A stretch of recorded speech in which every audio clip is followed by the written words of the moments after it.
On dit que les plus grandes tempêtes sont celles qui éclatent à l'intérieur, sans un bruit, sans un nuage dans le ciel. La mienne a commencé sous le soleil éclatant des tropiques, au milieu de ce qui devait être le premier jour du reste de ma vie. Ce jour-là, j'ai compris que la fin d'un chapitre n'est pas toujours la fin de l'histoire. Parfois, c'est le prologue brutal et nécessaire de notre propre reconquête. Ceci est l'histoire de la pluie qui a tout emporté, et de la femme que j'ai appris à devenir, une fois le soleil revenu. J était là, les pieds nus dans le sable blanc, si fin qu'il semblait et coulé entre mes doigts comme le temps lui-même. La mer des Caraïbes déployait devant moi une palette de bleu si irréelle qu'elle en devenait presque agressive. Une perfection de carte postale. C était notre lune de miel. Le décor officiel de notre île vécurent heureux et eurent beaucoup d'enfants. Il était à côté de moi, son bras nonchalamment posé sur mes épaules, le sourire de l'homme comblé vissé aux lèvres, pour l'objectif de l'appareil photo que nous avions posé sur un rocher. Et c'est là, dans la chaleur moite de ce paradis préfabriqué, qu'un froid inexplicable m'a transpercé l'aile, âme. Ce ne fut pas une dispute, pas un mot plus haut que l'autre, pas un reproche murmuré, ce fut le silence. Le silence qui cesse, était installé entre son sourire et ses yeux. Un sourire de composition, répété, mécanique, qui n'atteignait jamais le fond de son regard. Ses yeux, eux, étaient ailleurs. Vides. Absents. Il regardait l'horizon turquoise sans le voir, déjà lassé de ce bonheur qu'on nous avait vendu en kit. Et dans ce vide, j'ai tout vu. J'ai vu les années à venir, les dîners silencieux, les concessions muettes, la solitude à deux. Une voix intérieure, aussi claire qu'un cristal et aussi terrifiante qu'un verdict, a murmuré la vérité la plus pure et la plus insupportable que j'ai jamais entendue. Astérisque. C'est voué à l'échec astérisque. J'ai chassé cette pensée comme on chasse un insecte importun. Je l'ai enfouie sous le sable chaud, je l'ai noyée dans le cocktail suivant, je l'ai fait taire sous le bruit des vagues. Mais elle était là, petite graine de vérité plantée dans le sol de mon déni. Ceci n'est pas l'histoire de la fin de mon mariage. C'est l'histoire de comment j'ai passé les 8 années suivantes, à ignorer cette voix, à la torturer pour qu'elle se taise, à construire une forteresse de faux semblants autour de cette fissure initiale. En rentrant de ce voyage, je me suis jeté à corps perdu dans la plus grande performance de ma vie, celle de la femme heureuse. Je me suis convaincu que le bonheur était pas un état, mais un projet. Un projet qui demandait des efforts, de la discipline, des sacrifices. Qu'il fallait s'effacer un peu plus chaque jour, gommer ses propres contours pour mieux épouser ceux de l'autre, pour que leur édifice tienne. Je suis devenue une architecte d'intérieur de l'illusion. J'ai choisi les couleurs des murs, les canapés, les rideaux d'une maison immense et froide que je n'ai jamais senti être un foyer. C était un décor, une scène de théâtre, où nous jouions nos rôles respectifs. J'organisais des dîners parfaits, où le vin était toujours à la bonne température et les conversations savamment orchestrées. J était l'hôtesse souriante, celle qui rit aux blagues de son mari, qui s'assure que chaque invité se sent à l'aise. Mais à l'intérieur, était l'invitée la plus seule de la pièce, une spectatrice de ma propre vie. J'applaudissais ses réussites professionnelles, ses promotions, ses projets. J était son plus grand soutien, son roc, son ombre. Peu à peu, sans un mot, il avait fait de moi son ombre. Une extension de lui-même. Mes passions, mes envies, mes rêves étaient étiolés, rangés dans un tiroir dont j'avais perdu la clé. Quand on me demandait ce que je voulais, je répondais par ce qu'il voulait. Quand on me demandait ce que je pensais, je récitais ses opinions. La fissure ressentie sur la plage était plus une fissure. C était devenu un gouffre béant, et je passais mes journées à danser au bord, les yeux fermés, feignant de ne pas sentir le vide sous mes pieds. La douleur était silencieuse, insidieuse. Elle ne venait pas de grands drames, mais de 1000 petites coupures quotidiennes. Un soupir d'agacement quand je donnais mon avis. Une décision importante prise sans me consulter. Une soirée où il parlait de moi à nos amis comme d'une enfant. Avec une condescendance affectueuse qui me glaçait le sang. Chaque petite coupure était une attaque contre mon estime de moi. Une cicatrice de plus sur une âme déjà défigurée. Je me regardais dans le miroir et je voyais la fatigue dans mes traits. Une tristesse permanente logée au coin de mes yeux, même quand je souriais. Je me disais que sick pay était normal. Que le mariage, le vrai, était ça. Un compromis permanent, une lente érosion de soi. Et puis il y a eu la fracture ouverte. Le moment où le déni n'a plus été possible. La découverte de l'infidélité. Je ne l'ai pas découverte de manière spectaculaire, pas de message trouvé sur un téléphone oublié. Ce fut plus subtil, une conversation que je n'aurais pas dû entendre, Une phrase lâchée par inadvertance. Et le château de cartes s'est effondré. Mais étrangement, la douleur de la trahison a été presque immédiatement remplacée par autre chose. Un soulagement. Un soulagement immense, terrible et libérateur. L'infidélité n'a pas été la fin, ce fut l'autorisation. L'autorisation dont j'avais désespérément besoin pour enfin écouter et croire cette voix entendue sur une plage des années plus tôt. Était la preuve tangible, irréfutable, que je n'étais pas folle. Que le froid que j'avais ressenti n'était pas une hallucination. Le choc m'a forcé à ouvrir les yeux, à me regarder vraiment dans le miroir. Et ce jour-là, je n'ai plus reconnu la femme qui me fixait. Son regard était celui d'une étrangère, une femme éteinte, lasse, qui avait oublié jusqu'à la couleur de ses propres rêves. C'est elle que j'ai pleuré. Pas lui, pas le mariage, j'ai pleuré la femme que j'avais laissée mourir à petit feu. À partir de là, l'histoire se transforme, elle devient celle du courage. Mais pas le courage héroïque des films, pas une force surhumaine. Non, le courage qui naît de l'aile, épuisement total. Le courage de celui qui n'a plus rien à perdre, parce qu'il a déjà tout perdu, et surtout, s'est perdu lui-même. Le courage de dire ça suffit. Ce ça suffit a été le mot le plus difficile à prononcer. Parce que le monde entier, la famille bienveillante, les amis qui ne veulent que votre bien, la pression sociale invisible mais si pesante, tout le monde vous murmure de faire encore un effort. Pense à tout ce que vous avez construit. Un couple, ça se bat. C'est juste une mauvaise passe. Il parlait d'un navire que je devais sauver, mais il ne voyait pas que je me noyais à l'intérieur depuis des années. Le processus du départ a été d'une honnêteté viscérale et brutale. La peur panique de déconstruire une vie entière, de devoir expliquer, justifier l'inexplicable. La douleur de trier les photos, de diviser les souvenirs, de décider qui garde le canapé où nous regardions des films, et la table où nous recevions nos amis. Chaque objet était une encre qui me retenait au passé. Et puis, la solitude. La solitude assourdissante du premier soir dans mon nouvel appartement. Un petit appartement vide, où mes pas résonnaient. Le silence était plus l'absence de ces bruits à lui, était une présence immense, terrifiante. J'ai cru que j'allais en mourir. J'ai passé des nuits à pleurer, non pas son absence, mais la peur vertigineuse de ce futur que je n'avais pas choisi, mais que je devais maintenant inventer de toutes pièces. Mais c'est dans ce chaos, dans ce vide absolu que la reconstruction a commencé, lentement, timidement. La narration a changé de ton. Elle a exploré la beauté douce amère de la redécouverte. Redécouvrir les plaisirs les plus simples, ceux que j'avais oubliés. Le goût d'un café, le premier de la journée, bu en silence, sans hâte, en regardant la ville éveillée par la fenêtre. La liberté de mettre la musique à fond et de danser seul dans mon salon, sans personne pour me juger. Le pouvoir extraordinaire de choisir le programme télé du soir, de manger ce que je voulais, quand je le voulais. Le pouvoir de prendre ma voiture et de rouler sans destination, juste pour le plaisir de choisir ma propre route, sans demander la permission, sans avoir à me justifier. Était un retour à la maison. Mais cette fois la maison était moi. J'ai commencé à me retrouver. J'ai ressorti mes vieux carnets de dessin, et mes doigts ont retrouvé le contact familier du fusain sur le papier. J'ai renoué avec d'anciennes amies, celles que j'avais délaissées, et j'ai découvert dans nos conversations une sororité, une compréhension qui m'a porté. J'ai tissé de nouvelles amitiés, avec des gens qui me rencontraient pour la première fois tel que j'étais maintenant, sans le fantôme de mon passé conjugal. Le plus difficile, et le plus important a été d'apprendre à me pardonner de même, être perdu. Me pardonner d'avoir ignoré ma propre intuition pendant si longtemps. Me pardonner d'avoir cru que je valais moins que l'image d'un couple réussi. Ce fut un long chemin, fait de doutes, de rechutes, de jours où la solitude pesait plus lourd que la liberté. Mais chaque pas, même le plus petit, me rapprochait de moi-même. Aujourd'hui, la femme qui vous raconte cette histoire n'est pas une victime. C'est une rescapée. Une rescapée qui a fleuri sur les ruines de son ancienne vie. Les cicatrices n'ont pas disparu. Je ne cherche pas à les effacer. Elles sont là, sur mon âme. Et elles sont devenues la carte de mon nouveau départ. Elles me rappellent le chemin parcouru, la force que j'ai trouvée dans ma plus grande vulnérabilité.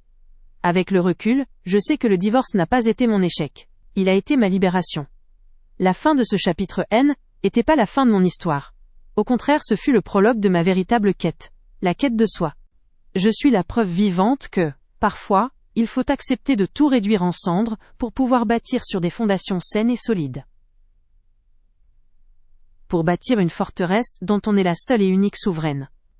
La plus grande histoire d'amour que l'on puisse vivre, la plus intense, la plus durable, ce n'est pas celle que l'on vit avec un autre.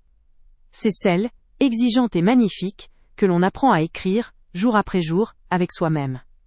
Pour comprendre le froid qui m'a saisi sur cette plage des Caraïbes, il faut remonter le temps, il faut revenir au tout début. Arala étincelle. Au moment où son regard, au contraire du vide futur, était la seule chose qui existait au monde. Un regard qui ne regardait pas à travers moi, mais au plus profond de moi. Notre histoire n'a pas commencé sur une plage, mais dans la pénombre feutrée d'une petite galerie d'art du Marais, à Paris. Était un soir de vernissage, l'air était chargé de l'odeur de la peinture fraîche, du parfum des invités et du bourdonnement des conversations intellectuelles. Je était réfugié là un peu par hasard, pour échapper à une semaine de travail harassante. Je n'attendais rien, je voulais juste me perdre dans les couleurs et les formes, laisser mon esprit vagabonder. Et c'est là que je l'ai vu. Il ne faisait pas partie des groupes bruyants qui se formaient autour du buffet. Il était seul, un verre de vin à la main, immobile devant une toile immense et chaotique.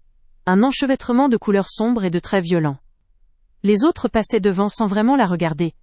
Lui, il la dévorait des yeux.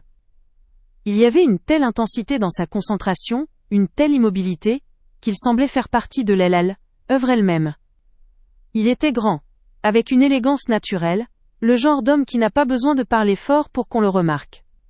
Ma première impression n'a pas été celle d'un coup de foudre spectaculaire, ce fut quelque chose de plus subtil, de plus profond, une curiosité immense.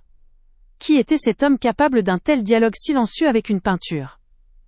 Quand nos regards se sont finalement croisés, il ne s'est pas contenté de sourire poliment. Il a soutenu mon regard, et j'ai eu la sensation vertigineuse qu'il voyait au-delà de la simple jeune femme dans une galerie. Il a vu ma propre solitude, ma propre quête. Ce qui m'a attiré, ce soir-là et les semaines qui ont suivi, était sa confiance tranquille. Il possédait une assurance qui n'avait rien d'arrogant. Était la certitude de celui qui a une vision claire du monde, et de sa place dans celui-ci. Quand il parlait, que ce soit d'art, de politique ou de ses ambitions professionnelles, il le faisait avec une passion communicative. Ses mots dessinaient des mondes, bâtissaient des futurs.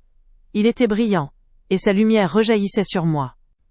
Avec lui je me sentais plus intelligente, plus intéressante, plus vivante. Il s'intéressait à mes dessins, à mes pensées les plus secrètes, il me posait des questions que personne ne m'avait jamais posées, me poussant à articuler des rêves que j'avais à peine osé formuler pour moi-même. À cette époque il était la promesse incarnée, l'homme qui semblait avoir tout compris. Il était attentif, prévenant, il se souvenait du nom de ma meilleure amie après l'avoir entendu une seule fois, il m'apportait mon café exactement comme je l'aimais, sans que j'aie à le demander. Il était mon plus grand supporter, il croyait en moi plus que je ne croyais en moi-même. Il disait que mon talent pour le dessin était un trésor, et qu'un jour, le monde le verrait. Il me faisait me sentir comme la personne la plus extraordinaire sur Terre. Et comment ne pas tomber éperdument amoureuse d'un homme qui vous offre un tel miroir?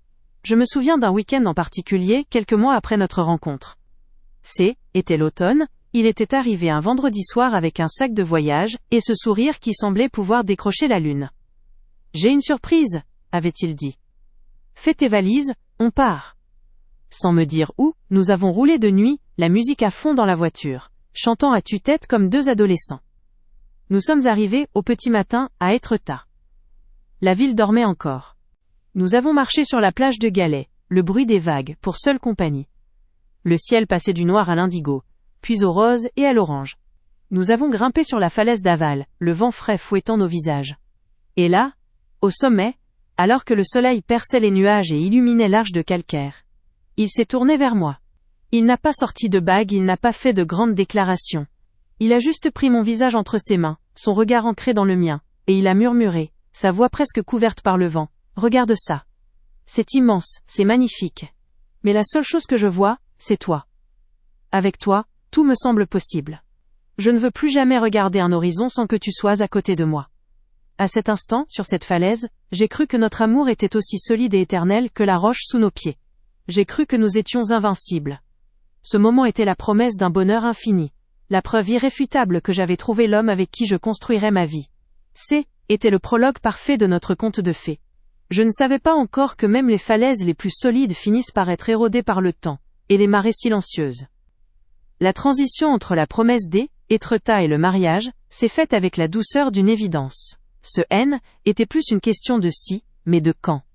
Le quand est arrivé un an plus tard, un mardi soir ordinaire qui n'avait rien d'un conte de fées, et c'est précisément ce qui l'a rendu si parfait.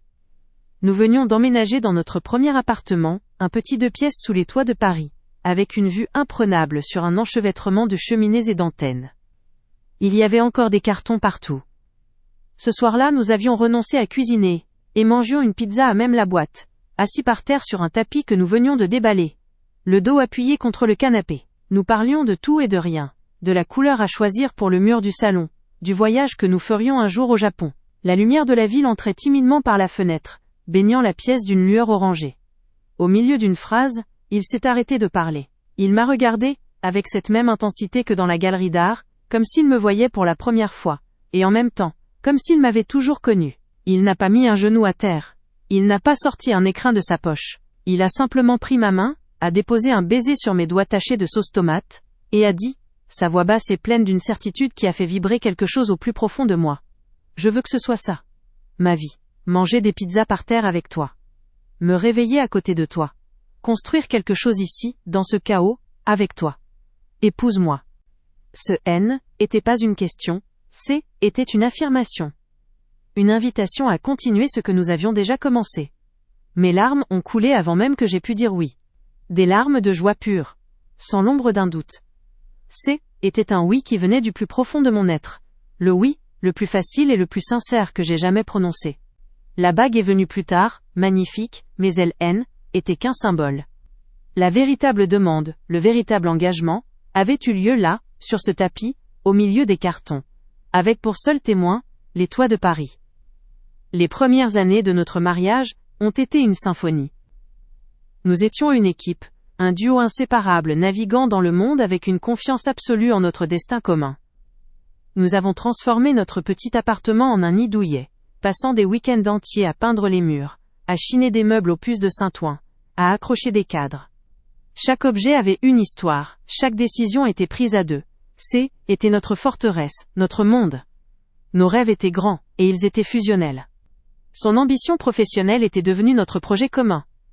Il a écouté des heures me parler de ses stratégies, de ses défis, des dynamiques de son entreprise.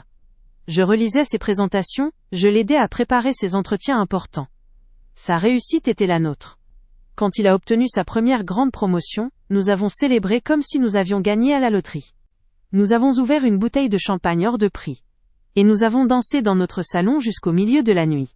Ivres de bonheur et de futur. De mon côté, je dessinais encore mais moins. C était une passion, un jardin secret. Mais le vrai travail, le projet sérieux, C était notre vie, C était sa carrière.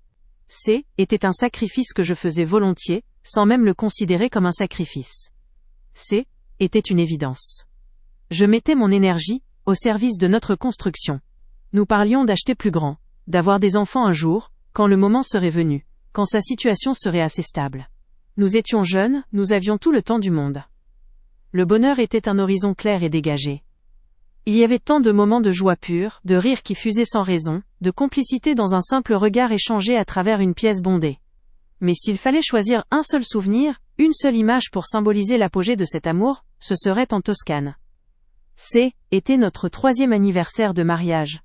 Nous avions loué une vieille Fiat 500, et nous sillonnions les routes sinueuses bordées de cyprès, sous un soleil écrasant. L'air sentait la terre chaude, le jasmin et le romarin. Ce soir-là, nous nous sommes arrêtés dans un petit village perché sur une colline. Nous avons trouvé une trattoria minuscule, avec une terrasse qui surplombait toute la vallée. Il n'y avait que 3 ou 4 tables. Une vieille nonna cuisinait des pâtes fraîches qui embaumaient toute la ruelle. Nous avons commandé du vin de la région, un Chianti rouge et profond. Le soleil se couchait, peignant le ciel de nuances incroyables de rose, d'orange et de violet. Les cigales chantaient leur dernière sérénade de la journée. Nous étions silencieux, pas d'un silence vide, mais d'un silence plein. Un silence de plénitude, où les mots sont superflus. Nous étions simplement là, parfaitement en phase, respirant le même air, admirant la même beauté. Puis il a posé son verre, a tendu la main par-dessus la table et a pris la mienne. Il a caressé le dos de ma main avec son pouce, son regard fixé sur moi. La lumière du crépuscule adoucissait ses traits, et faisait briller une lueur intense dans ses yeux. Cette lueur que je n'avais pas vue depuis longtemps. « Tu te rends compte ?» a-t-il murmuré. « Regarde où nous sommes, regarde ce que nous vivons. Parfois j'ai l'impression de rêver. Et puis je te regarde, et je sais que c'est réel. Tout ça, tout ce qui m'arrive de bien, tout ce que je deviens, c'est grâce à toi. Tu es mon ancre, et mes ailes. Sans toi, je ne serais qu'un homme avec des ambitions. Avec toi, je suis un homme avec une vie. À cet instant, le monde s'est arrêté. Son aveu était si beau, si pur. C était la reconnaissance ultime de notre unité, de mon rôle essentiel dans sa vie, dans notre vie. Je me suis senti vue, aimée, indispensable. J'ai serré sa main, le cœur débordant d'un amour si vaste que j'aurais pu embrasser le ciel tout entier. Sur cette terrasse toscane, sous ce ciel en feu, nous étions invincibles. C était le sommet de notre montagne. Je ne savais pas encore que juste après le sommet, inévitablement, commence la descente. La descente n'a pas été une chute brutale depuis le sommet de notre montagne toscane. Ce fut une érosion lente, presque imperceptible, comme celle d'une falaise battue par les vagues. Le retour à Paris a sonné la fin de la parenthèse enchantée. La Fiat 500 a été remplacée par les taxis et le métro, le chant des cigales par la sonnerie incessante de son téléphone professionnel. Et les mots qu'il m'avait offerts sous le ciel en feu, « Tu es mon encre et mes ailes », ont été rangés dans la boîte à souvenirs, comme une carte postale qu'on oublie sur un coin de cheminée. Le premier changement, la première fissure, est apparu avec sa nouvelle promotion, celle que nous attendions tant. Ce N était plus sa promotion. C était LI promotion. Celle qui le faisait entrer dans le cercle très fermé des hauts dirigeants. Le soir où il me l'a annoncé, il n'y a pas eu de champagne partagé, ni de danse dans le salon. Il est rentré tard, a posé sa mallette, a desserré sa cravate et a dit, en regardant un point vague au-dessus de mon épaule, « Je l'ai. On va devoir déménager. » Le mot était là, mais il sonnait faux. C était son projet, sa victoire, et J était incluse dans le package, comme la voiture de fonction et le nouveau plan de retraite. Nous avons déménagé dans cette grande maison froide, celle que j'ai décrite plus tôt, et c'est là que le poison a commencé à s'infiltrer, lentement. Le nous fusionnel des débuts s'est scindé en un jeu conquérant et un tu accessoire. Nos conversations ont changé de nature. Avant, il me demandait mon avis. Maintenant, il m'informait de ses décisions. J'ai pensé que ce serait mieux si tu arrêtais de travailler pour te concentrer sur l'aménagement de la maison. Tu as tellement de goût. C était présenté comme un compliment, un cadeau. En réalité, C était la première barreau de ma cage dorée. J'ai accepté, me disant que C était pour le bien de notre couple, pour soutenir sa carrière exigeante. Les petites coupures ont commencé à se multiplier. Une opinion que J émettait lors d'un dîner, balayée d'un « Oh ma femme et sa vision d'artiste des choses », accompagnée d'un petit rire condescendant qui glaçait l'assemblée, et me clouait sur ma chaise. Un soir je lui ai montré avec fierté une esquisse que j'avais passé la journée à travailler. Il a jeté un œil distrait par-dessus son ordinateur et a lâché. « C'est joli.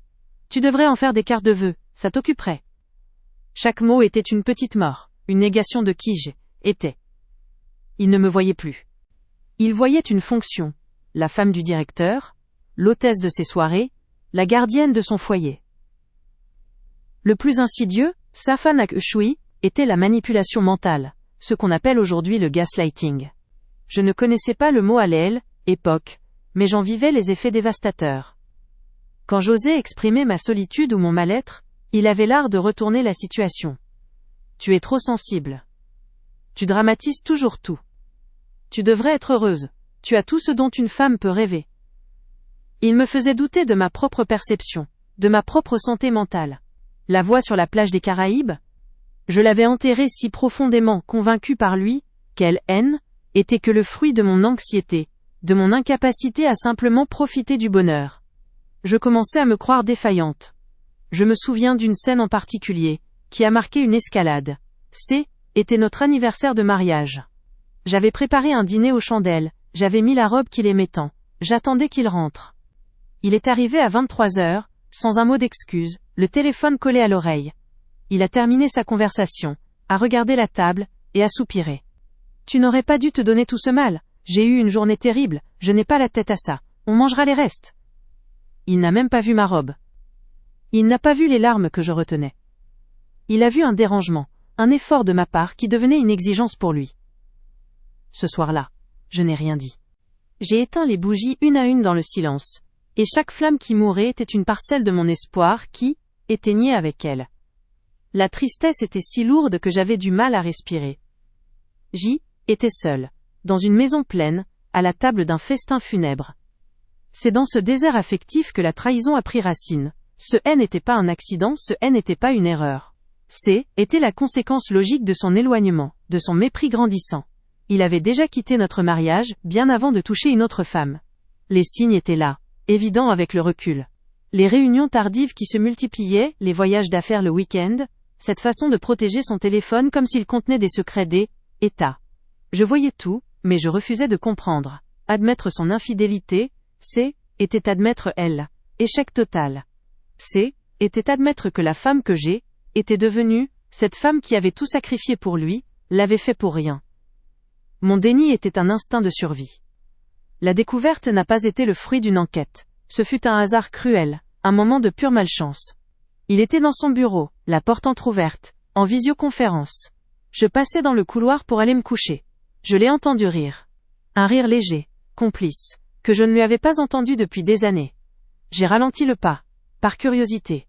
Et puis j'ai entendu sa voix, douce, charmeuse. Non, elle dort déjà. Elle est toujours fatiguée en ce moment. Un silence, puis il a repris, et c'est cette phrase qui a fait voler en éclats le peu qui restait de mon monde. De toute façon, on ne se parle plus vraiment. Le seul moment où j'ai l'impression d'ado, être moi-même, c'est quand je suis avec toi. Le sol s'est dérobé sous mes pieds, le son s'est coupé dans mes oreilles. Je me suis agrippé au mur pour ne pas tomber. Ce N était pas la confirmation d'une liaison physique qui me dévastait. C était l'intimité émotionnelle qu'il partageait avec une autre. C était la trahison de notre histoire, de nos conversations nocturnes, de notre complicité passée. Il lui avait donné la place qui était la mienne, qu'il m'avait retirée petit à petit, sans que je m'en rende compte. Il ne me parlait plus, mais il parlait de moi. Comme d'un obstacle. D'un fardeau. Je suis resté là, pétrifié dans le couloir sombre, pendant ce qui m'a semblé une éternité. Je l'ai entendu raccrocher, souhaitant une bonne nuit, pleine de sous-entendus. Puis le silence. Je ne suis pas allé le confronter. Pas tout de suite. Je suis retourné dans notre chambre, je me suis glissé dans le lit. Je suis resté allongé dans le noir, les yeux grands ouverts, le cœur battant à tout rompre. Et c'est là, dans le silence de la trahison, que la douleur s'est muée en une chose inattendue. Un calme glacial. Une clarté terrible. La voix de la plage est revenue. Elle était plus un murmure. Elle hurlait dans ma tête. Astérisque. C'est voué à l'échec. Je te l'avais dit. Astérisque. Et pour la première fois en 8 ans, je ne l'ai pas chassé. Je l'ai écouté. Et j'ai ressenti ce soulagement. Ce soulagement monstrueux et purificateur de ne plus avoir à faire semblant. De ne plus avoir à me battre pour quelque chose qui était déjà mort et enterré. La performance était terminée. Le rideau venait de tomber. Je vous... était pas folle. Je n'avais jamais été folle. Mon intuition avait eu raison depuis le premier jour. Le château de Carthès était effondré. Et au milieu des ruines, pour la première fois depuis une éternité, je commençais enfin à me retrouver. La nuit a été blanche. Je n'ai pas bougé. Je n'ai pas pleuré. Je suis resté allongé, les yeux fixés sur le plafond que je ne voyais pas, écoutant le silence de la maison et le vacarme dans ma tête. Je sentais les battements de mon cœur, non pas dans ma poitrine, mais dans mes tempes, dans le bout de mes doigts. Était un cœur qui se remettait en marche. À côté de moi, il dormait profondément, sa respiration régulière étant le son le plus violent que j'ai jamais entendu. Le son de l'indifférence. Au petit matin, quand les premiers rayons gris de l'aube ont filtré à travers les rideaux, je me suis levé. Sans un bruit. Je ne me suis pas regardé dans le miroir. Je n'en avais pas besoin. Je savais que mon visage avait changé. Je suis descendu à la cuisine. J'ai préparé le café, comme tous les matins. J'ai sorti 2 tasses, comme tous les matins. La routine était une armure absurde contre le chaos qui régnait en moi. Il est descendu 1 heure plus tard, déjà en costume, sa mallette à la main. Il a pris la tasse que je lui tendais, a bu une gorgée en lisant les titres sur son téléphone. « Bonjour » a-t-il dit, sans lever les yeux. J'ai attendu qu'il pose sa tasse. J'ai attendu qu'il me regarde. Il ne l'a pas fait. Alors j'ai parlé, et ma voix était étrangement calme, posée, comme si elle appartenait à quelqu'un d'autre. « Je t'ai entendu hier soir. Au téléphone. » Il a figé, lentement il a levé la tête. Pour la première fois depuis des mois il me voyait vraiment, il a vu la femme qui n'attendait plus. Dans son regard j'ai vu passer la surprise, puis l'agacement, puis la préparation d'une défense. Il allait nier. Il allait me dire que j'avais mal compris, que était paranoïaque. J'ai levé la main pour l'arrêter, avant même qu'il n'ouvre la bouche. Ce n'est pas la peine. Je ne veux pas d'explication. Je ne veux pas de mensonge. Je ne veux plus rien de tout ça. Il a froncé les sourcils, son visage se durcissant. De quoi tu parles? On va encore avoir une de tes crises? Et c'est là, dans cette cuisine baignée de la lumière froide du matin, face à cet homme qui ne me voyait que comme un problème à gérer, que la goutte d'eau a fait déborder un océan de silence. Je veux le divorce. Le mot a plané entre nous, dans l'odeur du café. Il a eu un petit rire sec qu'un rire de mépris. Ne dis pas n'importe quoi. Tu es fatigué. On en reparlera ce soir. Il a fait un pas pour partir. Pour clore la conversation, comme il avait clos toutes les autres. Non, ai-je dit, et cette fois ma voix était plus forte, ancrée. Il n'y aura pas de ce soir. J'ai dit que je voulais le divorce. Et ce n'est pas une question. Son visage a changé. La condescendance a laissé place à une colère froide. Tu ne peux pas faire ça. Après tout ce que j'ai fait pour toi. Tu as une vie de rêve. Tu es en train de tout gâcher sur un coup de tête. Non, ai-je répété, en le regardant droit dans les yeux. Je suis en train de me sauver. Ce fut la fin. Il n'y a pas eu de cri, pas de vaisselle cassée. Juste la compréhension glaciale, dans ses yeux, qu'il avait perdu le contrôle. Et la certitude, dans mon cœur, que je venais de le reprendre. Les semaines qui ont suivi ont été un brouillard de logistique et de douleurs sourdes. Annoncer la nouvelle à nos familles a été une épreuve. Mes parents inquiets, mais t'es sûr, t'as bien réfléchi? Les siens, accusateurs, qu'est-ce que tu lui as fait? Il t'a tout donné. Nos amis se sont divisés en deux camps, ceux qui prenaient maladroitement ma défense, et ceux qui me regardaient avec pitié, comme si j'y étais devenue folle. Chaque conversation était un tribunal où je devais justifier ma quête de survie. Le plus dur a été de quitter la maison. De trier une vie à deux. Qui garde les photos de Toscane? Qui garde les livres que nous avons lus ensemble? Chaque objet était un fantôme. J'ai décidé de ne presque rien prendre. Je ne voulais pas de souvenir d'une vie qui était pas la mienne. J'ai rempli 3 valises avec mes vêtements, mes carnets de dessin et quelques livres. Était tout ce qui restait de moi. Le reste, était le décor de notre pièce de théâtre. Je lui ai laissé le décor.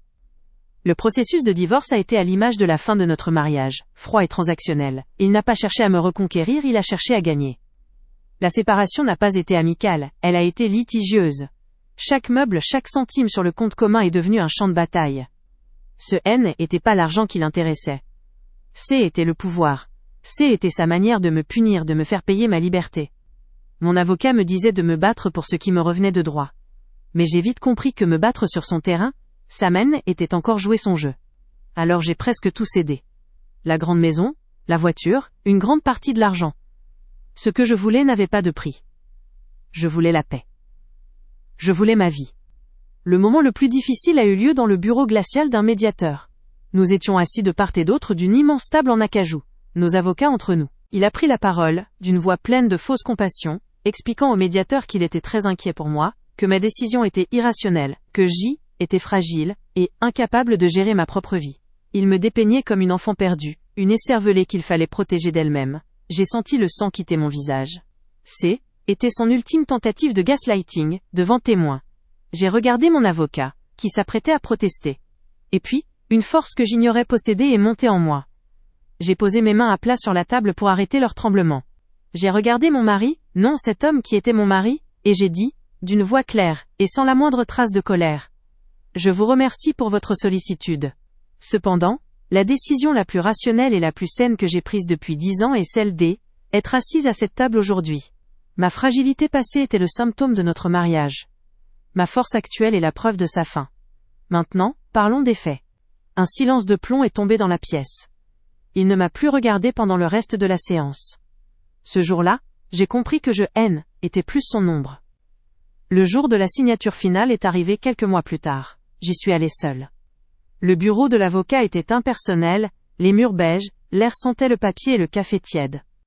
Le document était posé sur la table, épais, plein d'un jargon juridique qui rendait la fin de notre histoire absurdement prosaïque. J'ai pris le stylo. Ma main était stable.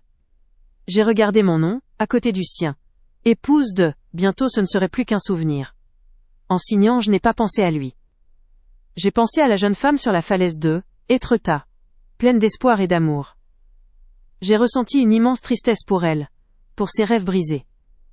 Je l'ai pleuré silencieusement, une dernière fois. Puis, j'ai apposé ma signature au bas de la page. L'encre noire a scellé la fin d'un chapitre. Et en reposant le stylo, une vague immense m'a submergé. Ce était pas de la joie. Pas encore. C, était du soulagement. Un soulagement si profond, si total, que j'ai eu l'impression de pouvoir enfin respirer, après une apnée de 8 ans. L'air qui entrait dans mes poumons, était l'air du futur. Un futur terrifiant, inconnu, entièrement blanc. Une page sur laquelle, pour la première fois, j'allais être la seule à écrire. Et malgré la peur, était le plus beau cadeau que je me sois jamais fait. Le stylo posé, la signature sèche. Je suis sorti du bureau de l'avocat, et j'ai marché dans les rues de Paris, sans but. Je n'avais nulle part où aller. Et en même temps, je pouvais aller n'importe où. Cette liberté absolue était si vertigineuse qu'elle ressemblait à de la panique. Les premiers mois ont été une traversée du désert. Le silence de mon petit appartement N était plus une nouveauté, C était une présence physique, un colocataire assourdissant. Il y avait des matins où je me réveillais, et, l'espace d'une seconde, je m'attendais à sentir sa présence à côté de moi. Puis le vide me frappait, et la journée commençait avec ce poids sur la poitrine. La solitude était parfois insupportable. Préparer un repas pour une seule personne me semblait absurde. Je me surprenais à acheter les yaourts qu'il aimait, par habitude, avant de les reposer avec un pincement au cœur. J était hanté par les fantômes du quotidien. Mais au milieu de ce deuil, des éclats de lumière perçaient. Un soir, j'ai mis une vieille chanson, une de celles qu'il détestait, et j'ai monté le volume à fond. J'ai dansé, seul, au milieu de mon salon. Et j'ai ri. J'ai ri aux larmes. C était une petite chose, mais C était une reconquête. J'ai repeint le mur de ma chambre en bleu canard, une couleur qu'il aurait jugée criarde. J'ai passé des dimanches entiers en pyjama à lire, sans personne pour me faire sentir coupable de ne rien faire. Chaque petite décision prise pour moi, et pour moi seul, était une brique de plus dans la reconstruction de mon identité. Le chemin de la guérison n'est pas une ligne droite, c'est un sentier sinueux, avec des rechutes et des moments de doute. J'ai commencé une thérapie. Assise face à une femme bienveillante qui ne me jugeait pas, j'ai enfin pu mettre des mots sur ces 8 années de silence. J'ai appris le mot « gaslighting ». J'ai compris que je était pas trop sensible, mais que j'avais été rendu sensible, à force de nier mes propres émotions. J'ai pleuré toutes les larmes que j'avais retenues, non pas pour lui, mais pour moi, pour la femme que j'avais laissée s'effacer. Et puis j'ai recommencé à dessiner. Au début mes doigts étaient rouillés, mon esprit vide. Je me suis forcé. J'ai acheté des carnets neufs, du fusain, des pastels. J'ai installé une petite table près de la fenêtre, là où la lumière était la meilleure. Et un jour, c'est revenu. Le plaisir du trait sur le papier, la concentration qui fait taire le bruit du monde. Je ne dessinais plus pour prouver quelque chose, je dessinais parce que C était une part de moi. C était ma langue maternelle. J'ai renoué avec mes anciennes amies, celles que j'avais négligées. Leurs rires, leurs histoires, leur simple présence m'ont rappelé qui j'étais avant lui. Elles ne m'ont pas vue comme une divorcée à consoler, mais comme leur amie qui était enfin revenue à la maison. Aujourd'hui, ma vie n'a rien de spectaculaire, et c'est ce qui la rend si précieuse. J'habite toujours dans ce petit appartement au mur bleu canard, dans un quartier vivant où je connais le nom de ma boulangère. Il est rempli de mes dessins, de plantes qui poussent de manière un peu chaotique et de livres entassés. C'est un désordre heureux. C'est mon sanctuaire. Ma routine est simple.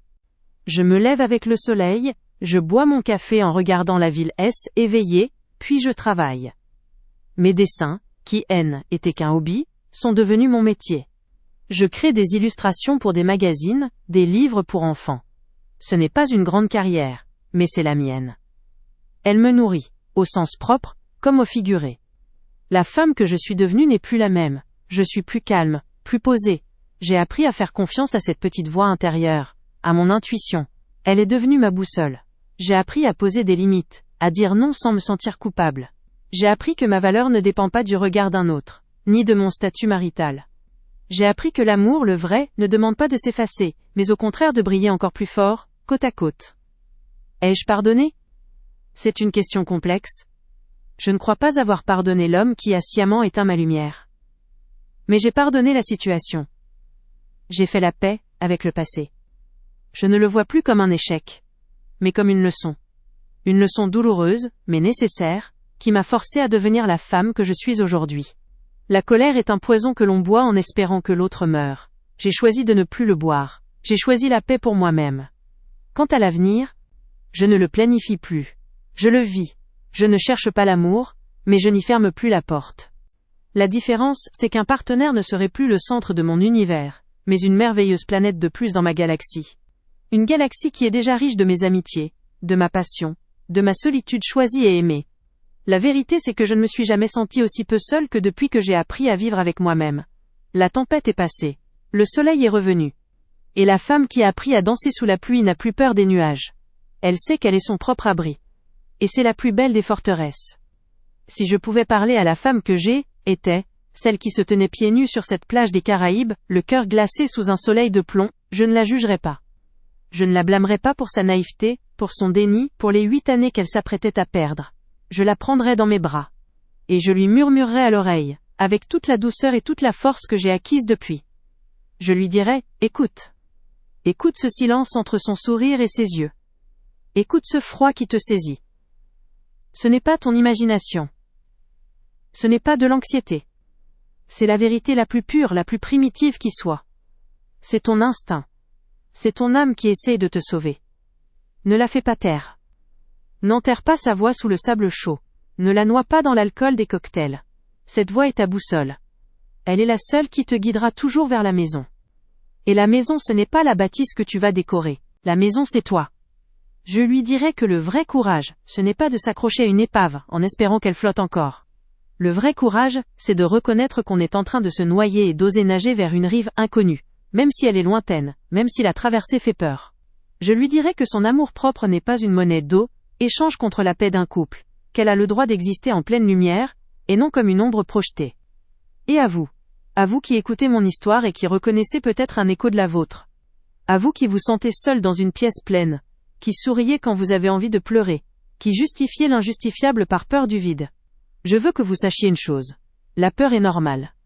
La peur de déconstruire, la peur du jugement, la peur de la solitude, elle est réelle, elle est viscérale. Mais elle n'est pas une fin en soi, c'est un seuil. De l'autre côté de ce seuil, il n'y a pas le néant, il y a vous. Il y a la version de vous-même qui attend patiemment que vous la retrouviez. Une version qui respire plus librement, qui rit plus fort, qui n'a pas besoin de permission pour être heureuse. La fin d'une histoire comme celle-ci n'est pas un échec. C'est une libération. C'est la vie qui vous offre une page blanche, une chance inouïe de réécrire votre propre récit, avec vos propres mots, vos propres couleurs. Le processus est long. Il est douloureux. Il y aura des jours de doute et des nuits de larmes. Mais chaque petite décision prise pour vous-même, chaque non prononcé pour protéger votre paix, chaque pas fait en direction de vos propres désirs, sera une pierre posée sur le chemin de votre reconstruction. Vous ne bâtissez pas sur des ruines. Vous déblayez le terrain pour construire une forteresse. Une forteresse dont vous êtes l'unique souverain. L'unique architecte. Alors s'il vous plaît, faites-vous cette promesse. Écoutez la petite voix que vous essayez de faire taire, faites-lui confiance. Elle ne vous mentira jamais. La plus grande histoire d'amour que vous vivrez, ne sera jamais celle qui vous demande de vous éteindre, pour que l'autre brille. Ce sera celle, exigeante, magnifique et infinie, que vous apprendrez à cultiver, jour après jour, avec la seule personne qui sera toujours là pour vous, vous-même. Et cet amour-là est invincible.